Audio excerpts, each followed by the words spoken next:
વિચાર્યું નહોતું કે આજે સવારના અંદર વરસાદ આવશે અને તમે જોઈ શકો આકાશના અંદર અત્યારે વાદળ એકદમ છાવી ગયા છે અને આકાશના અંદર કાળા કાળા થઈ ગયા છે અને અત્યારે વરસાદ પણ ચાલુ છે. વરસાદના અંદર નાના નાના છાંટા પડે છે અને અત્યારે તમે જોઈ શકો છો અત્યારે આ ઘર બંધ છે તો આ ઘરના અંદર કોઈ પણ રહેતું નથી. અત્યારે તમે જોઈ શકો છો તો અહીંયા આપણે વ્લોગ શૂટ કરવા માટે અત્યારે આવ્યા છીએ અને મિત્રો તમે જોઈ શકો છો અત્યારે છાંટા પડે છે ઝીણા ઝીણા. અત્યારે અહીંયા મકાનમાં આપણે ચેક કરવા માટે આવ્યા હતા કાકાનું અહીંયા કોઈ નુકસાન આવ્યું કે નથી આવ્યું અને તમે જોઈ શકો ત્યારે અહીંયા પણ છાંટા પડ્યા હતા તો અત્યારે ભીનું ભીનું થઈ ગયું છે અને એકદમ વાતાવરણ ઠંડુ ઠંડુ થઈ ગયું છે. તો અત્યારે તાપ તો નથી પણ ગરમી તો થવાની નથી અને ત્યાર પછી પેલી બાજુથી થોડો વરસાદ આવે છે એવું મને લાગતું હતું પણ અત્યારે તમે જોઈ શકો છો આસમાનના અંદર એકદમ કાળું કાળું થઈ ગયું છે ને અત્યારે થોડો વરસાદ પણ વધારે ચાલુ થઈ ગયો છે. અત્યારે છાંટા તમને વિડીયોના અંદર દેખાતું જ હશે. અત્યારે થોડો વરસાદ વધારે ચાલુ થઈ ગયો છે તો અત્યારે શું કરવાનું છે તો હવે અત્યારે આપણે જવાનું છે ઘરે.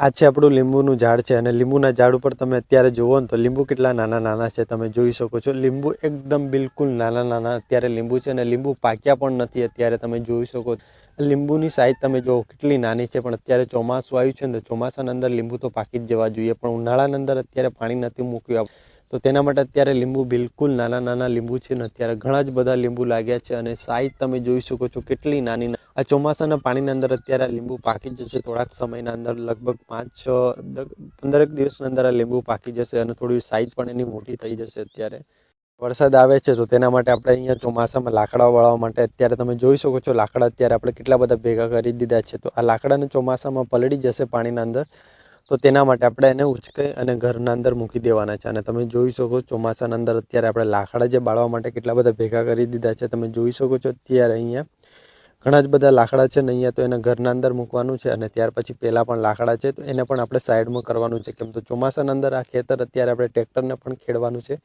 અને ખેતર તમે જોઈ શકો છો અહીંયા છેક સુધી આપણું જ ખેતર છે તો અહીંયા થોડું ખેતરના અંદર પણ સાફ સફાઈ કરવાની છે. તો જલ્દીથી આપણે કામ પૂરું કરી દઈએ ત્યાર પછી તમને વ્લોગમાં મળીએ. बारिश तो बंद हो चुकी है। यहाँ पे मेरा जो काम था हम लोगों ने अभी ख़त्म कर दिया है और मुझे अभी नहाना है और बहुत ज़्यादा भूख भी लगी तो जल्दी से हम लोग नहा लेते क्योंकि अभी ब्रश भी मैंने नहीं किया है क्योंकि सुबह सुबह के अंदर बारिश आ चुकी थी तभी मेरे को काम करना पड़ा था। मैंने पूरा काम अभी ख़त्म कर दिया है तो जल्दी से हम लोग ब्रश करते उसके बाद नहा लेते उसके बाद हम लोगों को भूख भी लगी तो जल्दी से हम लोग खाना भी खा लेते। और गाइस आप सभी का मेरा ब्लॉग पसंद आएगा तो ब्लॉग को लाइक और चैनल को सब्सक्राइब करके ज़रूर जाना है और मेरा वीडियो देखने के लिए आप सभी को मैं दिल से शुक्रिया अदा करता हूँ। Thanks for watching guys.